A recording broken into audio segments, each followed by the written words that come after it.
Dan Cox and Jenny Marchant. On air, online and via the ABC Listen app. On ABC Newcastle.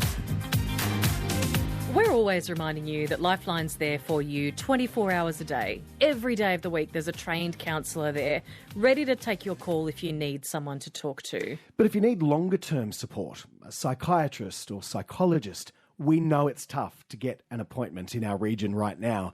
So when I heard about an integrated mental health and community centre in Newcastle West that brings those services together, along with counsellors and Aboriginal health workers, play and dance movement specialists, yoga and art and adventure therapists, I wanted to know more. It's in an old church building on Tudor Street. You might have been there when it was a live music venue. You might have been there when it was a church. Dr. Caroline de Vries is a child and adolescent psychiatrist. She bought the building and started The Base.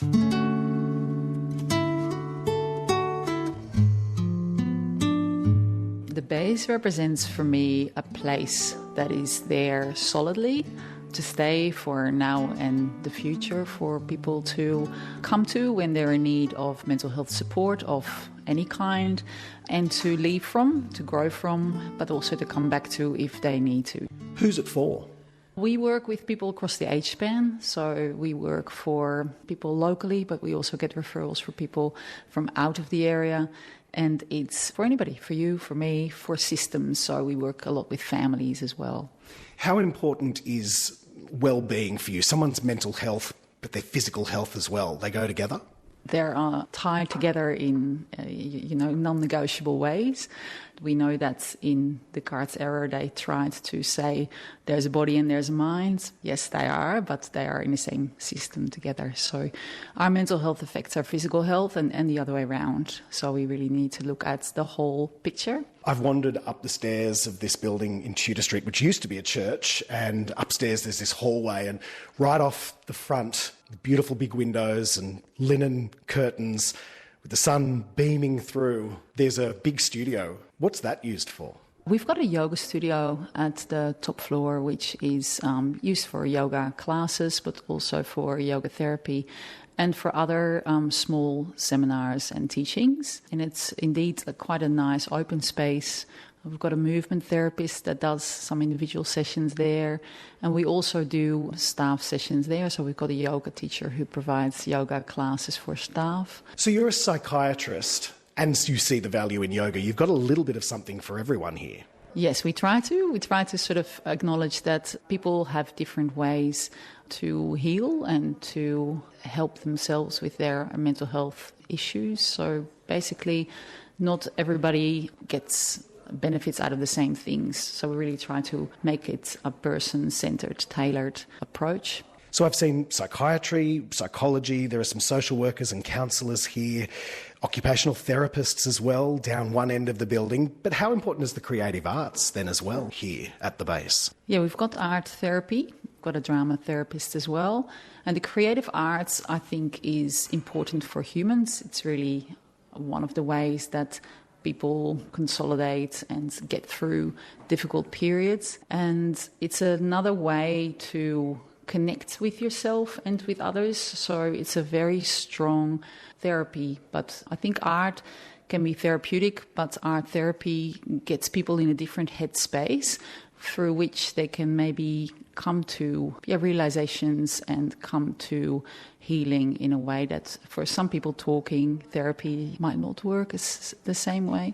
When I hear art therapy, I think of painting, but is it more than that? The studio down the end of your building here, what's in there? Well, the art therapy room is, as you can imagine, has got lots of different forms of art in it, and the art therapists use different mediums like clay, paints, pastels, lots of things to look at, and there's a really broad choice of different materials, and it's light, it's open, and it's got a nice ambience, peaceful.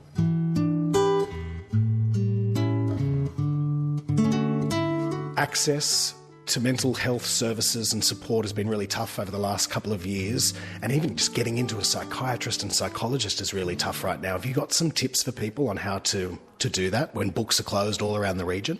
Yeah, that's a really good point. There's a bit of a bottleneck happening at the moment, not only here in Newcastle, it's really across Australia. When I think about the solution, It needs to probably be looked at quite broad systemically. So it would be important to talk with our decision makers and to see who in the field has expertise, who in the field are we not using optimally yet. One of the things is that I don't think everybody needs a psychiatrist, but we're dealing with a fairly medicalized model of mental health. There is a role for psychiatrists, but they can be best fulfilled when there is a whole team of people that have equal opportunity to work privately, particularly because I think there's a lot of GPs now holding a lot of people with mental health issues, and they're full. They've had a really challenging couple of years. Mental health nurses are a huge untapped workforce that are not yet Medicare rebatable, or at least not in a sustainable way.